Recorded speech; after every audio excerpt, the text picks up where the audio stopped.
Bueno, lo presento muy brevemente a Iván, que la verdad estoy muy contento de que esté aquí. Es psicólogo, summa cum laude, especialista en ingeniería industrial, especialista y magíster en psicología del consumidor, con tesis meritoria en psicología económica de la Konrad Lorenz Foundation, candidato a doctor en psicología de la Universidad Federal de Paraná, y 10 años de experiencia docente e investigación. Actualmente, y esto también es parte de donde lo conozco Iván, que actualmente es parte, investiga y además es expositor en el grupo de estudio de psicoeconomía de MPC, que es el movimiento estudiantil por la psicología científica que se ha armado aquí en Argentina para luchar contra el psicoanálisis. Así que muchas gracias Iván y bueno, te doy la palabra.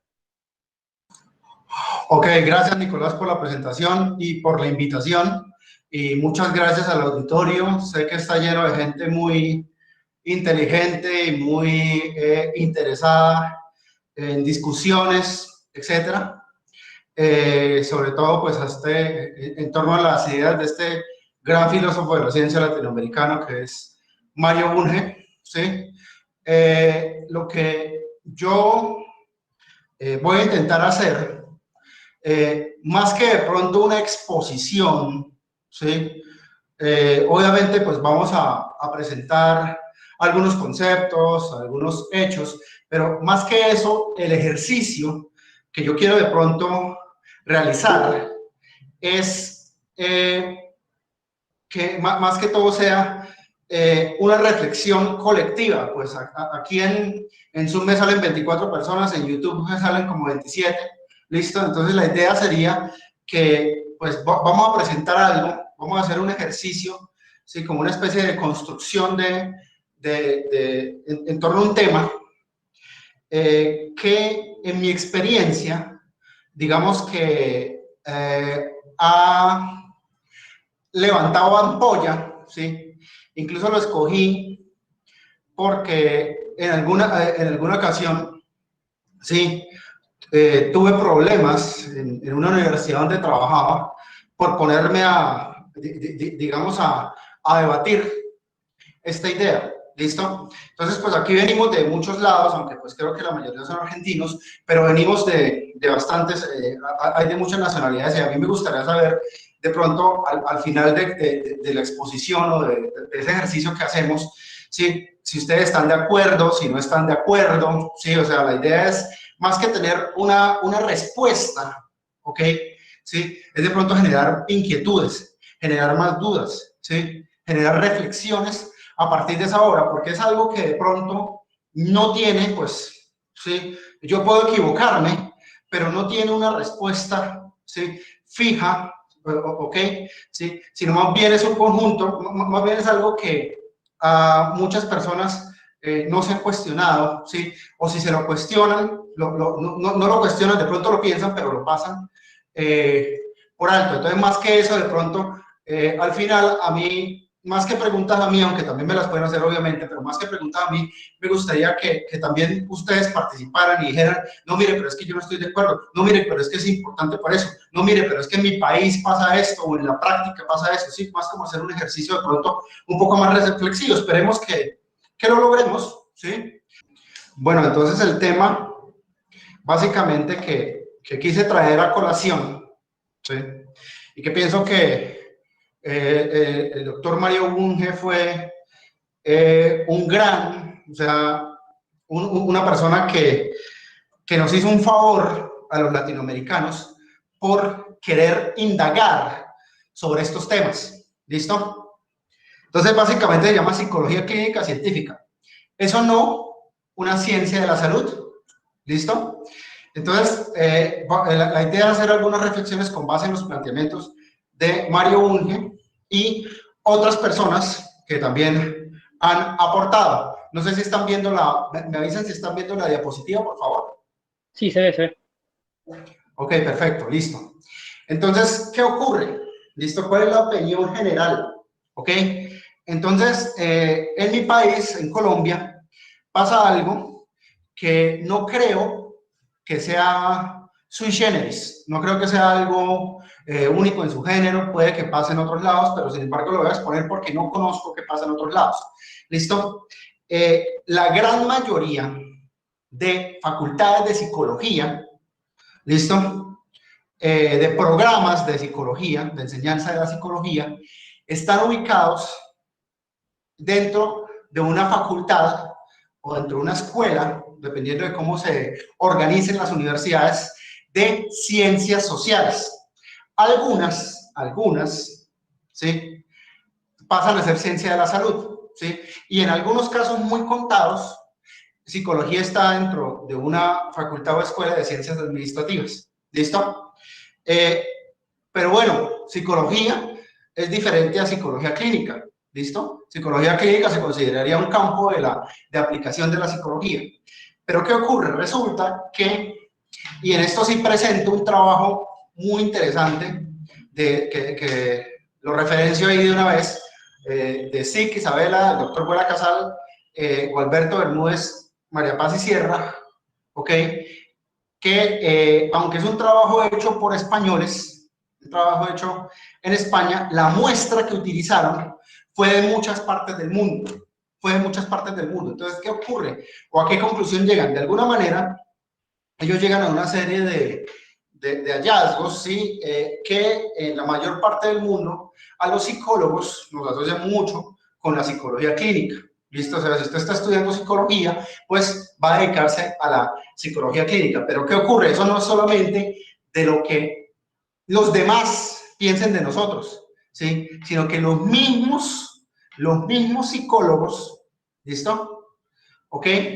Tienen una imagen de ellos mismos como profesionales de la salud. En este caso, pues como es escrito por españoles, entonces ponen el término, ellos le dicen así, una profesión sanitaria. ¿Ok? Volviendo al tema de lo que pasa en Colombia, independientemente de si un programa de psicología está en una escuela de ciencias sociales, de ciencias administrativas, de ciencias humanas o de ciencias de la salud, ¿listo? Independientemente de eso, hay algo que es todavía más importante. ¿Por qué? Porque, bueno, a la larga sí hay pueden hacerse unas justificaciones de por qué ubicarlo dentro de una escuela o dentro de una facultad de ciencias de la salud. ¿Listo? ¿Ok? O pueden hacerse unas justificaciones de por qué ubicarlo en una facultad de ciencias sociales o de ciencias humanas. Sí, que no necesariamente son lo mismo. ¿Listo? Sino que algo que tiene un poco más de trascendencia para esto es que en Colombia es obligatorio para los psicólogos, para toda persona que se está formando en psicología, hacer una práctica clínica. ¿Listo? Generalmente después puede escoger si es una práctica en psicología organizacional, si es una práctica en psicología educativa, etcétera. ¿Listo? O en investigación, como quiera, pero es obligatorio hacer de alguna manera una práctica en psicología clínica, porque si el programa no tiene esa práctica en psicología clínica, pues ese programa no va a tener un registro calificado. Y no importa que la mayoría estén en un programa de ciencias humanas. Entonces, aquí hay una serie de organismos evaluadores, que son las salas CONACES. Sí, salas que evalúan la educación superior. CONACES, la última S es educación superior. Entonces, ¿qué ocurre? Resulta que para las otras prácticas, para prácticas en psicología organizacional, para prácticas en psicología educativa, la sala que regula o que vigila esas prácticas son las salas CONACES de ciencias sociales. Pero para la psicología clínica, las prácticas en psicología clínica, lo regula y los vigila la sala de CONACES de salud. ¿Listo? ¿Eso qué quiere decir? Eso quiere decir que los practicantes de psicología clínica aquí en el país están sometidos, de alguna manera, sometidos, cuando digo sometidos, de pronto en otros países eso suena como una palabra fea, pero no, simplemente tienen que seguir la regulación, los estándares y las opiniones que regulan las prácticas de los médicos, los enfermeros, los fonoaudiólogos, los fisioterapeutas, los nutricionistas, ¿listo? Y así podría yo seguir, bacteriólogos, microbiólogos clínicos, podría yo seguir mencionando carreras que pertenecen a ciencias de la salud. ¿Esto qué implica? Esto implica que, por ejemplo, los psicólogos tendríamos que trabajar en ambientes sanitarios. ¿Listo? ¿Sí? Porque la clínica, de acuerdo con los parámetros de la medicina y todas estas ciencias de la salud, se debe realizar en ciertos ambientes, ambientes sanitarios, clínicas, hospitales, ¿listo? Y pues para estas profesiones de pronto no sería muy conveniente hacer clínica en un colegio, hacer clínica en una comunidad. Entonces fíjense las implicaciones que puede llegar a tener un nombre, que puede llegar a tener un imaginario, una etiqueta, ¿listo? Porque ya de pronto las personas que son psicólogos o que están estudiando psicología aquí dentro del auditorio o que saben algo, están relacionados con los psicólogos, pues de pronto podrían decir, sí, realmente un psicólogo necesita, primero que todo, y segundo que todo, un psicólogo debería, ¿sí? Solamente está circunscrito a la práctica de la psicología clínica en ambientes sanitarios, ¿listo? ¿Ok? Sí, tal vez un enfermero sí, tal vez un fisioterapeuta, puede que sí, ¿ok?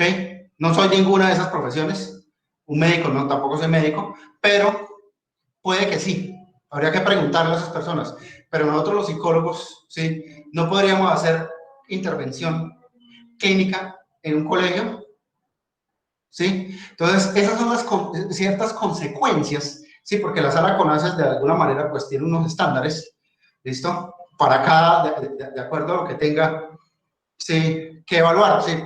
Para ingenierías, ¿sí? Por ejemplo, serán distintos, ¿ok? Entonces, la imagen de la psicología como profesión sanitaria en una muestra mundial de psicólogos está mayoritariamente a favor. Además, la psicología clínica es el campo que obtiene las puntuaciones más altas de todos los campos de aplicación. Por supuesto, se entiende que los profesionales no sanitarios, ¿sí? Entonces, ¿qué pasa con los psicólogos que no tienen formación en clínica, que no tenemos formación en clínica? ¿Sí? Los profesionales no sanitarios no pueden tratar a los pacientes y no están integrados en el sistema sanitario. ¿Listo? Entonces ahí viene la pregunta. ¿Listo?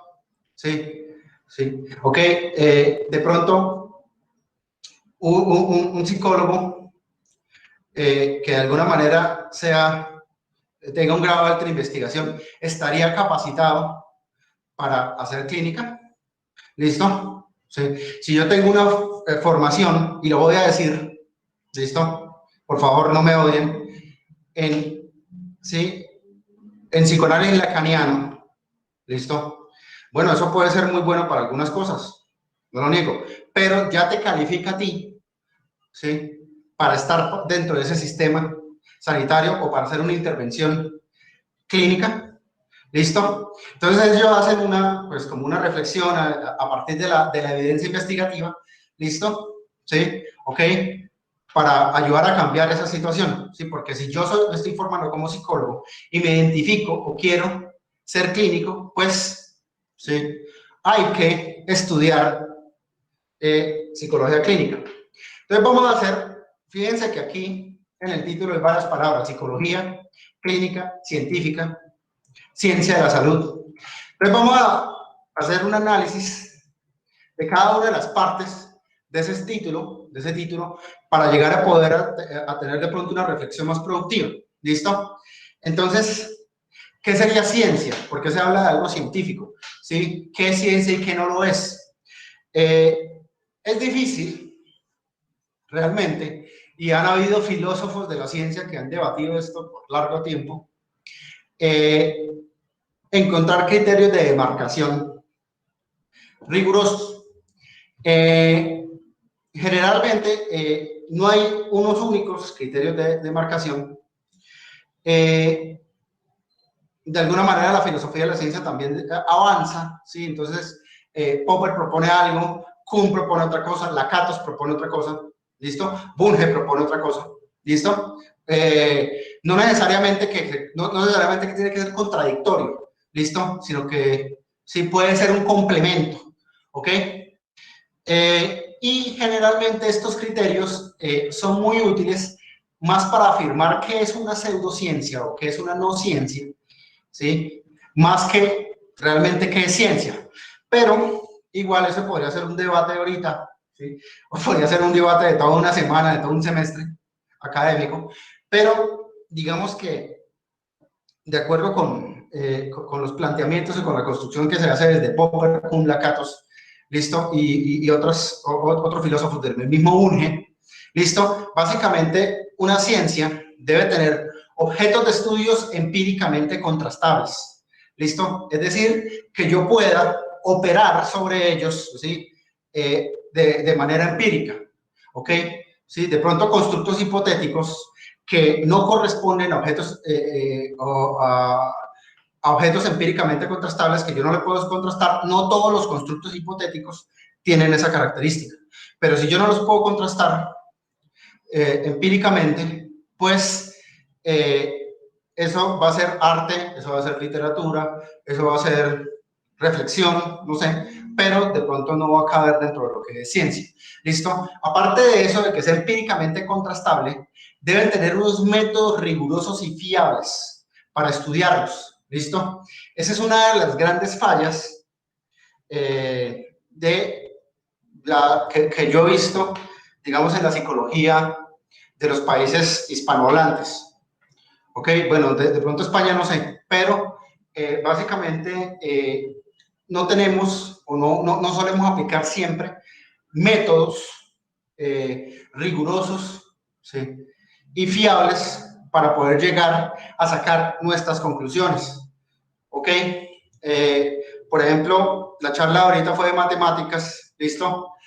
Qué bien, se necesita mucho avance, ¿sí? En modelos matemáticos aplicados a la filosofía, a la psicología, perdón, ya existen, pero no en todos los campos se utilizan, no en todos los campos se utilizan, ¿ok? Y los más utilizados, pues son modelos que de alguna manera, pues a veces son muy básicos, son muy, por ejemplo, la estadística descriptiva en algunos campos de la psicología se utiliza mucho, pero pues la estadística descriptiva sí es muy útil, pero digamos que no nos dice mucho, ¿sí? O no nos sirve para hacer inferencias y para sacar de pronto unas conclusiones de pronto más potentes, ¿sí? Más potentes en cuanto a las explicaciones de los experimentos, etcétera. ¿Listo?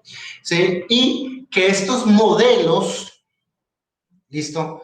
Que están dentro de algún corpus científico, llámese física, química, matemática, aunque por ejemplo Mario Bunge hace una distinción entre ciencias formales y ciencias fácticas, que es importante tenerla en cuenta. Entonces la física y la química serían ciencias fácticas y la matemática sería una ciencia formal, ¿ok? Pero aún así, ¿sí? Digamos que por lo menos las ciencias fácticas, estos en el caso deben ser modelos cuya evidencia se acumule, o sea, cada vez se encuentre más y más evidencia de su funcionamiento, de su poder explicativo. ¿Listo? ¿Listo? Entonces, por ejemplo, el psicoanálisis freudiano, ¿listo? No tiene evidencia, no tiene un gran cúmulo de evidencia acumulada. Digamos que los planteamientos de este tipo de cuerpo, no sé, hipotético, de corpus nosológico, no sé cómo llamarlo, no son empíricamente contrastables. Esto es difícil hacer un experimento, es difícil hacer una observación del ello, ¿ok? Ahora bien, eso no significa que, por ejemplo, paradigmas como la psicodinámica, ¿listo?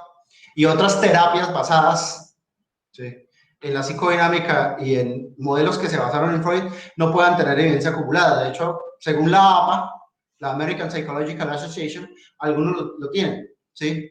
¿Sí? Puede que no tenga mucho, pero ahí va teniendo. Pero es importante saber, por ejemplo, que, por ejemplo, psicoterapia breve, ¿sí? Hablando del tema de psicología clínica, la psicoterapia breve, que es un modelo psicodinámico, tiene menos evidencia empírica que la terapia cognitivo-conductual, ¿listo? Que la terapia conductual a secas, ¿listo? Y que, por ejemplo, el ACT, el Acceptance and Commitment Therapy, la terapia de aceptación y compromiso, ahí se va hallando evidencia poco a poco. Obviamente necesita más tiempo para poder hallarla. Entonces, digamos que una psicología clínica científica, ¿sí?, estaría basada, ¿sí?, debería tener esos 3 criterios. ¿Listo? Bueno, ¿qué sería una ciencia de la salud? ¿Sí? ¿Qué sería una ciencia de la salud? O sea, es la psicología clínica científica una ciencia de la salud. ¿Listo? Según el filósofo de la ciencia Mario Bunge en su espectacular libro del 2012, Filosofía para médicos, ¿listo? Sí, para médicos, la enfermedad es un estado, ¿ok? Entonces la pregunta sería, nosotros en psicología, si hay psicólogos aquí en el auditorio, perdónenme, sí, sé que no todos son psicólogos, la psicología estudia estados, la psicología clínica estudia estados, ¿ok? Sí. Entonces, las ciencias de la salud estudian estados, no condiciones ni cosas. ¿Listo? Sí, de pronto, ok, los físicos, por lo menos los físicos mecánicos, pueden estudiar una cosa, un objeto. ¿Listo? Un objeto con ciertas propiedades. Estoy hablando de la física clásica newtoniana, no estoy hablando de la física cuántica, por ejemplo. ¿Listo? Entonces, este estado, ¿listo?, está circunscrito en un organismo, ¿sí?, que es afectado por el estado que es la enfermedad. Y la enfermedad es, digamos, un continuo, se puede medir dentro de un continuo. ¿Listo? ¿Sí? De alguna manera la enfermedad es la ausencia de salud. ¿Ok? Estos estados, de alguna manera, en todas las ciencias se definen por propiedades. Entonces, en física yo hablo de la presión, el volumen y la temperatura. ¿Ok? ¿Listo? Que los puedo asociar a determinado gas. ¿Listo? La altura, la masa y la velocidad de un determinado objeto físico-mecánico. ¿Listo? Y en una ciencia de la salud, yo puedo, un médico o un enfermero, por ejemplo, puede mirar que hay deficiencia de hierro. ¿Ok? Y la deficiencia de hierro es lo que define la anemia. ¿Listo? Entonces yo puedo, es un continuo entre un más y un menos la cantidad o una propiedad. ¿Listo? El exceso de vitamina C define el escorbuto. La pérdida de aviones define, digamos, el caso del SIDA, y la cantidad de gérmenes, una influenza o una gripe o la enfermedad que en este momento pues nos está amenazando tanto.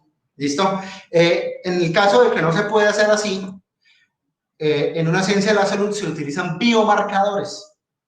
¿Sí? Biomarcadores precisos. Si no hay tantos miligramos o tantas partes por millón de tal sustancia, ¿listo? O se utilizan, ¿sí?, de alguna manera, descripción de estados, ¿listo? Entonces, como venía diciendo, estas propiedades son cuantificables en sus niveles óptimos. Hay un nivel óptimo de vitamina C, hay un nivel óptimo de hierro en la sangre, ¿listo? Y así. Por exceso y por defecto. Entonces, ¿sí?, hay pocos gérmenes, ¿sí?, en los pulmones. Entonces, como hay tan pocos, pues no hay enfermedad. En caso de que, ¿sí?, como les decía, los biomarcadores, ¿listo?, ¿sí?, serían signos clínicos orgánicos. ¿Sí?, cuando de pronto no se puede cuantificar también estas propiedades, ¿sí?, pueden utilizarse estos biomarcadores, o también un nivel de capacidad para realizar tareas. ¿Listo? Entonces, los pacientes que tienen cardiopatías, por ejemplo, ¿listo? Digamos, por ejemplo, es incapaz para realizar, ¿sí?, las tareas con determinada velocidad, es incapaz para realizar las tareas con determinada celeridad, ¿listo? Pero en todos estos casos, ese nivel óptimo, ¿sí?, define el estado excluyente de la enfermedad, que es la salud, ¿sí? Cuando el organismo está en un nivel óptimo, es un organismo saludable, ¿listo? Si por exceso o por defecto, ¿listo?, no está en esos niveles óptimos, es un organismo enfermo, ¿ok? ¿Listo? Burge obviamente advierte que este es un modelo teórico que sustenta, cuando escribió el libro, la academia y la práctica profesional en salud. ¿Listo? Pero de alguna manera hace la advertencia, y es algo que en algunas facultades de medicina que conozco se lo han tomado muy en serio, ¿listo? Que se queda corto para describir o explicar la experiencia subjetiva del personal sanitario, de las personas que trabajan en salud, que en este momento están en la primera línea de combate de la pandemia, ¿listo? El tratamiento de la enfermedad, ¿sí? No explica angustia y emoción. ¿A qué le suena angustia y emoción? ¿Sí? ¿Tendrá que ver con psicología o no tendrá que ver con psicología? ¿Ok? Entonces, ya UNGE hace la diferenciación, listo. Todo esto es muy chévere para las enfermedades que tienen, digamos, un sustrato biológico, de alguna manera, pero ¿qué pasa con las emociones? Que no estoy diciendo que las emociones no tengan sustrato biológico, claro que las tienen, ¿listo? ¿Sí? La angustia lo mismo, ¿sí? Para los que les gusta la neurociencia, la psicofisiología, pues son expertos en la amígdala cerebral que queda a nivel del lóbulo temporal, ¿sí? Y saben las implicaciones que tienen y las funciones que tienen en la emoción, en el miedo, ¿ok? Pero de alguna forma este modelo, ¿sí? De salud de enfermedad, este continuo de salud de enfermedad que cuantifica las propiedades de un estado, ¿ok? Y que es muy exitoso, se queda corto para eso, para explicar esa experiencia subjetiva que el personal sanitario, por ejemplo, tiene en el ejercicio de sus labores. ¿Listo? Sí, o sea, ¿qué pasa con lo psicológico? ¿Qué pasa con lo psicológico? ¿Ok? Entonces vamos a dejar eso en el tintero, pero no se olviden de eso. Y vamos a hablar de qué es psicología clínica. ¿Sí? Empezando por qué es la palabra clínica. La palabra clínica viene de klinos en griego, que significa cama. ¿Mm? Por eso es que la palabra inclinación significa, entre más inclinado esté un objeto, más acostado está. ¿Listo? Porque viene de una raíz griega, ¿sí? Que es cama, y a los que les gusta, por ejemplo, el cálculo, las matemáticas, han oído hablar de las isoclinas, ¿listo? Que son rectas con la misma inclinación, ¿sí? Entonces, eso viene de ahí, viene la palabra cama, ¿ok? De estar acostado, ¿sí? Entonces, cuando tú piensas, por ejemplo, en el trabajo que hacen los enfermeros, que de pronto hacen los fisioterapeutas, que de pronto puede llegar a ser un fonoaudiólogo, ¿ok?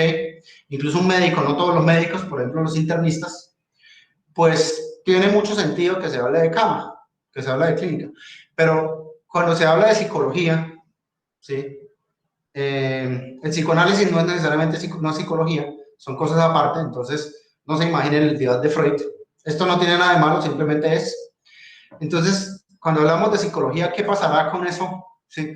De la cama, o sea, un psicólogo clínico puede ser, obviamente, en un ambiente sanitario, ¿sí? Puede hacer intervención con alguien en una cama, aunque obviamente, pues esto es pues la explicación etimológica, y la explicación etimológica, pues no necesariamente tiene que ser la función real o la función actual, ¿listo? O sea, no necesariamente porque una palabra venga de algo, de otra palabra en griego, en latín, o en algún otro idioma antiguo o clásico, pues necesariamente tiene que cumplir la misma función en la actualidad. Pero, ¿sí? De alguna manera, o sea, eso sí explica la palabra clínica en algunas ciencias de la salud, ¿sí? Pero ¿será que lo explica necesariamente en el ejercicio de la psicología aplicada?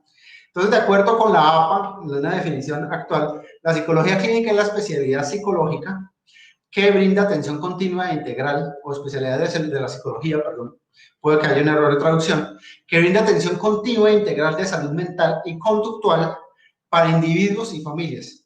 Consulta a agencias y comunidades, formación, educación y supervisión, y lo pongo en negrilla, un término que causa espina en la medicina y causa más espina en la psicología. Y después voy a retomar y decir por qué. Práctica basada en la investigación. Entonces, es una especialidad de amplitud, una que incluye ampliamente desde la psicopatología grave, ¿sí? Hasta de pronto malestares que no son de pronto tan graves, y cómo se cuantifica esa gravedad. ¿Listo? Una persona con un rasgo ansioso, ¿listo? Una persona con una esquizofrenia, una persona que se fume un cigarrillo diario, es menos grave que una persona que se fume 100. Alguien diría sí, obvio, pero no puede dejar de fumar el cigarrillo diario, entonces ambos presentan condición de adicción. Entonces, ¿sí? En términos de adicción, ¿es menos grave o no? Una persona que tenga una crisis depresiva leve al mes, pues eso es menos grave de pronto que una persona que ya esté internada en un hospital psiquiátrico por episodios sucesivos o un episodio continuo de depresión grave, de depresión mayor. Pues alguien diría, sí, obviamente, el uno es más fácil de tratar y toda esa cosa, pero esa persona con ese episodio de depresión leve ya está en riesgo de desarrollar algo más, ¿sí? Un trastorno de depresión mayor, siguiéndonos por los lineamientos del manual estadístico, diagnóstico y estadístico de los trastornos mentales. Entonces ya hay un riesgo, ¿sí?, en la salud mental de esa persona. Entonces es más difícil cuantificar solamente porque es un poquitico, porque solo le ha dado una vez. No, esa persona ya está en riesgo y ya merece atención, ¿sí?, y posible intervención. Entonces ahí es donde se desdibuja un poco, ¿sí?, el modelo médico, el modelo de las ciencias de la salud al aplicarlo a la salud mental. Entonces, no sé si me estoy haciendo entender. Entonces, de alguna manera, integra conocimiento de habilidades de una amplia gama de disciplinas dentro y fuera de la psicología propiamente dicha. ¿Listo? ¿Ok? Entonces, puede apoyarse en la sociología, por ejemplo, que no es una ciencia de la salud. Puede apoyarse en la educación, ¿listo? Todo eso del trabajo social, ¿ok? Hay trabajo social clínico y de alguna manera, por ejemplo, tiene campos híbridos. Por ejemplo, yo puedo hablar de un campo híbrido entre la psicología del consumidor y la salud. Puedo hablar de consumo patológico. Y ahí hay componentes de la psicología del consumidor, de la economía, del marketing. Marketing bien entendido como una ciencia de las relaciones, ¿sí?, en contextos de consumo, no como publicidad engañosa, que es lo que la mayoría de personas piensan del marketing. ¿Listo? Y que sería una ciencia social, entonces definida de esa manera. Y también puedo hablar, por ejemplo, tengo unos compañeros del doctorado que están en la línea de psicología del tránsito y tienen una serie de instituciones o de institutos que manejan tránsito y salud. Entonces, cómo la psicología de la movilidad o el estudio de los fenómenos de la movilidad, que ahí hay ingeniería, que ahí hay medicina, etcétera, cómo de alguna manera, pues eso afecta la salud y la calidad de vida, ¿sí?, de las personas implicadas en estos fenómenos de movilidad. ¿Ok? Entonces, pues es un campo bastante interdisciplinario. También está la medicina conductual, ¿sí? Y más que la medicina conductual, que sería ya una especie, digamos, un híbrido entre el análisis experimental del comportamiento y la medicina, ¿sí?, o un puente entre esos dos. Pero también hay psicología médica, que no necesariamente tiene que ver solamente con el análisis experimental, ¿sí?, el modelo skinneriano, sino que, ¿sí?, implica ¿sí?, otros puentes entre el comportamiento, no necesariamente visto desde el conductismo, desde otros enfoques, y la salud, ¿sí? Entonces el comportamiento es muy importante para la salud. Hay muchísimas, digamos, muchísimas enfermedades que pueden ser evitadas o pueden ser tratadas a través del comportamiento, ¿sí? Fumar cigarrillo, consumir drogas se puede evitar. Por ejemplo, en la academia no hablamos, por ejemplo, de accidentes de tránsito, porque un accidente es algo que tú estás caminando y te cayó un matero encima y eso tú no lo podías evitar. Tú no lo podías evitar. No, pero si tú consumes alcohol cuando conduces, a menos que te hayan puesto una pistola y te hayan obligado, que puede pasar, pero si tú tomaste esa decisión, ¿por qué la tomaste? Entonces, sí, es un siniestro, más que un accidente, es un siniestro de tránsito. ¿Ok? Un siniestro de tráfico. Entonces, ahí eso es eminentemente comportamental, evidentemente conductual, ¿sí? Y cuando, en este punto, cuando yo hablo de conductual, no necesariamente estoy hablando que tenga que ser explicado por algún paradigma conductista o skinneriano o watsoniano, nada de eso. No, ¿sí? Hay otros que también explican la conducta desde otros, de otros puntos de vista, ¿ok? Entonces, El alcance de la psicología clínica es así. Y de alguna manera también está enlazado con la psicología de la salud, que no es exactamente lo mismo. La psicología de la salud trata mucho lo que es la prevención y la promoción, ¿listo? Mientras que la psicología clínica se dedica más al campo de la intervención. Ok, entonces de acuerdo con Mario Bunge, en un libro que escribió con el mejor psicólogo colombiano para mí, y tiene un premio que lo señala como el mejor psicólogo de Latinoamérica, el doctor Rubén Ardila, ¿listo? Santanderiano igual que yo, de la misma región que yo en Colombia, ¿listo? Escribe en la filosofía de la psicología que la psicología clínica, ¿sí? Es un campo aplicado a la psicología, ¿sí? O puede también verse como psicotecnología. Esto de alguna manera, pues es interesante porque la psicología aplicada tiene una historia bastante, por decirlo así, interesante, ¿ok? La psicología aplicada de alguna manera, pues surge o tiene una condición que la menciona Bunge y Rubén Ardila en ese libro, que en la mayoría de ciencias se trata de separar lo teórico de lo aplicado. Entonces, por ejemplo, cuando se habla de física, ¿listo? Pues las aplicaciones de la física las da la ingeniería, pero, ¿sí? Física e ingeniería son cosas distintas, ¿listo? Entonces, una cosa es el campo teórico y otra cosa es el campo aplicado.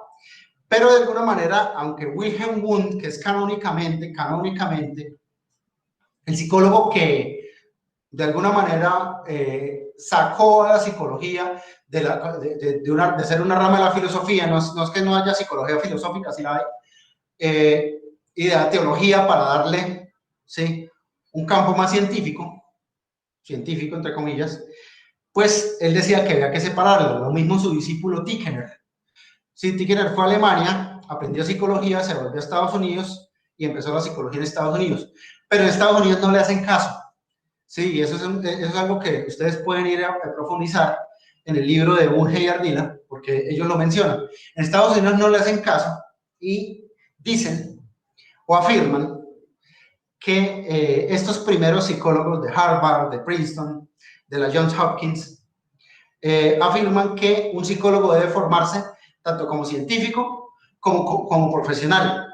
Y esto ha tenido tanto impacto que han pasado 100 años y nosotros los psicólogos latinoamericanos en muchas facultades o programas de psicología nos seguimos formando, por lo menos fue mi caso, como científico, o tenemos una fundamentación, por lo menos una fundamentación en ciencia, y como profesionales.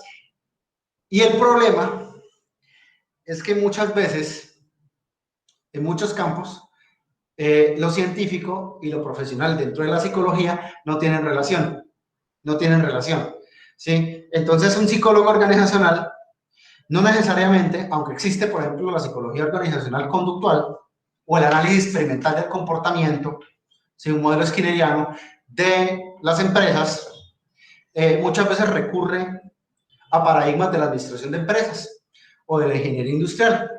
¿Listo? ¿Ok? No necesariamente lo teórico, ¿sí?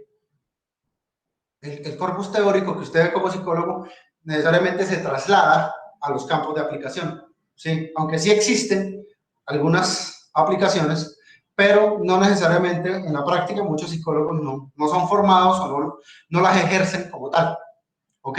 Entonces no es necesariamente psicología clínica, perdón, psicología y como ciencia o como corpus teórico y psicología como campo aplicado no necesariamente son lo mismo. ¿Listo? En psicología clínica, pues es una de las excepciones. Básicamente, pues sí hay muchos modelos dentro de lo teórico que se ve en psicología, que se aplican a la clínica. Creo que es la que es más aplicada. Entonces, psicología clínica conductual, psicología clínica cognitivo-conductual, psicología clínica humanista y psicología clínica de corte psicoanalista, psicodinámica. Si el psicoanálisis como tal no se considera psicología, si el psicoanálisis clásico, ¿no? Freud y Lacan, no se considera psicología, ¿sí? Y tampoco se considera psicología clínica como tal, no establece objetivos terapéuticos ni nada de eso. Entonces, ¿qué ocurre? Esto hace que se diversifique demasiado el campo. El punto 4, exceso de heterogeneidad. Y esta heterogeneidad, lejos de ser, algunos compañeros míos, colegas míos, se enorgullecen mucho de eso, ¿sí? Yo pienso como un Ardila que lejos de ser algún motivo de orgullo, es más bien un motivo de preocupación, ¿sí? Pero eso no es nuevo. Como ellos mismos señalan, la salud mental, o sea, tiene una historia que ha sido tierra de todos y tierra de nadie. O sea, los brujos, los hechiceros, los sacerdotes, esto no tiene nada. Yo no estoy comparando, ni es mi intención comparar los sacerdotes con los brujos y los hechiceros. Igual, un sacerdote no necesariamente tiene que ser un sacerdote católico, un rabino, sino sacerdotes de las religiones antiguas. ¿Ok? No estoy comparando con los psiquiatras, sino que también es objeto de estudio de los psiquiatras, enfermeros, trabajadores sociales, entre otros. ¿Sí? O sea, la terapia psicológica no es objeto exclusivo de los psicólogos clínicos. ¿Sí? Eso no es cierto. ¿Sí? Un enfermero o enfermera se le puede formar, enfermero en salud mental o enfermera en salud mental se le puede formar para, ¿sí?, hacer terapia. ¿Ok? ¿Listo? No necesariamente tiene que ser la que hacen los psicólogos, pero sí, sí, tienen una terapia en salud mental. Sí, lo mismo un trabajador social clínico, lo mismo un psiquiatra, de alguna manera. ¿Ok? Entonces, la intervención clínica como tal, en salud mental, no es un terreno exclusivo de los psicólogos. No es que los psicólogos clínicos se dediquen a hacer esto, ¿sí? Y nadie más puede hacerlo. No, no. Diferente, por ejemplo, una cirugía. ¿Sí? Una cirugía plástica es hecha por un médico esteticista. ¿Listo? Y una persona que lo haga por fuera de esos, pues está haciendo un ejercicio ilegal, ¿sí?, de esa práctica. ¿Ok? Entonces, es interesante tener eso en cuenta. En la práctica actual, la psicología clínica, excepto en lo que es el psicoanálisis clásico, los modelos basados en eso, los modelos basados en psicología humanista y los modelos basados en el análisis del comportamiento, como las intervenciones que se hacen en ABA, ¿sí?, con niños, por ejemplo, está fuertemente influenciada por los manuales psiquiátricos, ¿sí? Entonces usted lee DSM-5, APA, pero no es la APA psicológica, ¿sí? No es la APA, la que ahorita hablábamos, no es la American Psychological Association, sino es la American Psychiatric Association, la APA psiquiátrica. ¿Listo? Entonces, básicamente, ¿qué proponen estos manuales? Proponen 3 criterios para, digamos, hablar de enfermedad mental o no. El criterio estadístico, que se basa en la curva normal que presento ahí, ¿sí?, que es una curva cuyo promedio, media y mediana son muy similares y se distribuye así. Si usted se aleja una desviación estándar del promedio, que es la misma moda, sería la misma moda, pues usted está, ¿sí?, ya no es normal, ya no es normal, ¿ok? Esta curva normal se usa también mucho en la evaluación clínica, ¿ok? Entonces los test psicométricos, que están basados en la teoría clásica de los test, porque la teoría de respuesta al ítem ya usa más un enfoque más individual, o más centrado en el ítem, o en cada pregunta. Los test psicométricos basados en la teoría clásica de los test comparan un individuo, la normalidad de un individuo con respecto a un grupo, ¿ok? Pero también existe el criterio funcional, ¿sí? Es decir, que si yo lo que estoy haciendo me hace daño a mí o le hace daño a todas las personas. Entonces, por ejemplo, en 1965 muchas personas fumaban. Entonces es normal que la gente fumara cigarrillo. ¿Sí? Ahorita es muy normal, o se cree que es muy normal que ciertas personas de cierta edad, ciertos jóvenes, consuman sustancias psicoactivas. ¿Sí? Consuman, por ejemplo, marihuana. ¿Listo? Pero entonces, sí, esas personas de los años 60 que fumaban cigarrillo, así fueran normales estadísticamente en cuanto a la moda, se estaban haciendo daño. Entonces, fíjense que puede haber una contradicción entre esos 2 criterios. ¿Listo? Y de alguna manera también está el criterio cultural. Entonces, si en una cultura es normal hacerlo, ¿sí?, entonces no se considera psicopatológica, no se considera una enfermedad. ¿Sí? Entonces, sí, no, es que eso es normal en esa cultura. ¿Sí? Así sea raro y así me haga daño a mí y a los demás. Entonces, puede ver, como ustedes pueden ver, observar, desde la psiquiatría hay 3 criterios que muchas veces no son exactamente compatibles y se le deja mucho al clínico, ¿sí? Los manuales hablan así, el clínico, puede ser de cualquier profesión, ¿ok? Se le deja mucho al clínico en salud mental como el criterio, ¿ok? Aparte de todos estos manuales, se consideran como ateóricos, o sea, los autores presumen que son manuales ateóricos, ¿sí? O sea, son manuales descriptivos, pero no explicativos. Dan una serie de datos, de categorías, pero, ¿sí? No necesariamente la explican, ¿ok? ¿Sí? Pero a pesar de esa presunción de teoricidad, se nota que, por ejemplo, el DSM-5, que es el actual, tiene una gran carga de explicación biologicista. Tratan de explicar todo desde la psicofisiología. ¿Listo? Y esto tiene un problema. Esto tiene un problema que más adelante voy a volver. Psicología basada en la evidencia. En algunos sitios no se puede nombrar esta palabra. ¿Listo? Porque dicen que nosotros les estamos copiando a los médicos. ¿Sí? Medicina basada en la evidencia de psicología. No necesariamente la definición de la APA no necesariamente es igual a la medicina basada en la evidencia, empezando porque la psicología basada en la evidencia debe tener un componente teórico. ¿Listo? Entonces, es la integración de la más avanzada investigación dentro de un campo con la experticia clínica, dentro del contexto de las características culturales, personales y actitudinales del paciente. Lo personal y lo actitudinal será clínico o será, más bien, puede ser clínico, pero será objeto de las ciencias de la salud. ¿Ok? Puede ser, puede no ser. Su objetivo es medir los procedimientos que hayan demostrado que funcionan.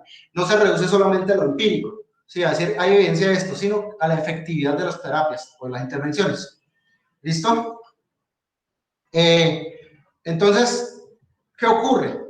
Cuando usted hace psicología clínica desde esa manera, pues usted parte de unas categorías, desde el DSM, usted parte de unas categorías generales, ¿sí? Trastorno obsesivo compulsivo, trastorno depresivo mayor, y la aterriza a un caso. Pero, por ejemplo, el conductismo radical esquileriano no se hace así. Entonces, ¿qué ocurre? ¿Sí? Cuando hay una intervención basada en este paradigma, en este modelo, pues básicamente se hace el proceso contrario, o sea, no se hace algo no motético, que es decir, de lo general a lo particular, sino se hace un proceso ideográfico, que es decir, del caso particular, este paciente tiene una historia de aprendizaje, o este usuario tiene una historia de aprendizaje, y esta historia de aprendizaje, ¿ok? Tiene unas características y a partir del caso individual se construye un diagnóstico general, ¿ok? Entonces es un proceso distinto. Y digamos que el análisis experimental del comportamiento es un modelo que se ha demostrado que es científico. Entonces, esto sería psicología clínica científica, pero lo otro de pronto no. No sé, lo dejo a colación. Y de alguna manera, pongo un ejemplo entre varios, porque esto no quiere decir que la psicología clínica científica se tenga que basar en un solo modelo, en este modelo. No, es uno de los modelos. ¿Sí? No era el favorito del doctor Bunge. ¿Sí? De una vez te lo digo. O sea, él no necesariamente, ¿sí? Era como, o sea, no era muy fan del conductismo, ¿ok? Aunque sí lo respetaba, pero de alguna manera pues tenía y es bueno que lo estuviera, tenía como sus críticas ante este enfoque, ¿ok?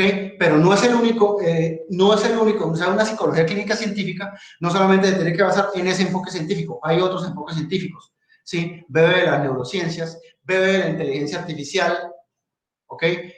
¿Sí? Que ya es un requisito para formar psicólogos clínicos en Estados Unidos, tener conocimientos de eso, ¿listo? Y por qué no, también puede ver de otros enfoques, ¿sí? Como la psicodinámica, ¿listo? Por ejemplo, no lo sé, pero podría hacerlo, ¿sí? Entonces, ¿cuál sería la conclusión? ¿Sí?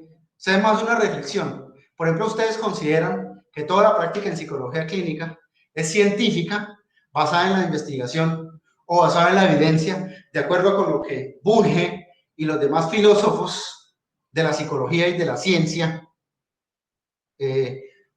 nos han aportado.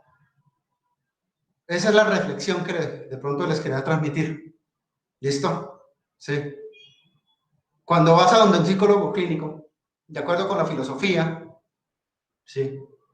Es científica, es basada en la investigación, es basada en la evidencia, ¿sí? ¿Y cuál es la responsabilidad que se tiene, que tenemos los psicólogos, de acuerdo con los planteamientos de Mario Bunge, Rubén Ardila y los demás filósofos de la ciencia y filósofos de la psicología? Muchas gracias y espero que haya sido de su agrado. Bien, buenísimo, Iván. Me gustó bastante la ponencia, sobre todo porque das primero que la psicología es un lugar en el cual de alguna forma se intersecan diferentes disciplinas como la sociología, la economía, incluso la anatomía, ¿sí? Incluso la física, ¿no? Los psicofísicos del principio del siglo XX también trabajaron todas estas cuestiones de interdisciplinaridad y, y la verdad que es muy, muy interesante. Hay hoy una pregunta, ahí llegó, que dice, ¿qué logros recientes de de psicología clínica nos recomienda estudiar? Esa pregunta tiene una respuesta supremamente amplia, ¿listo?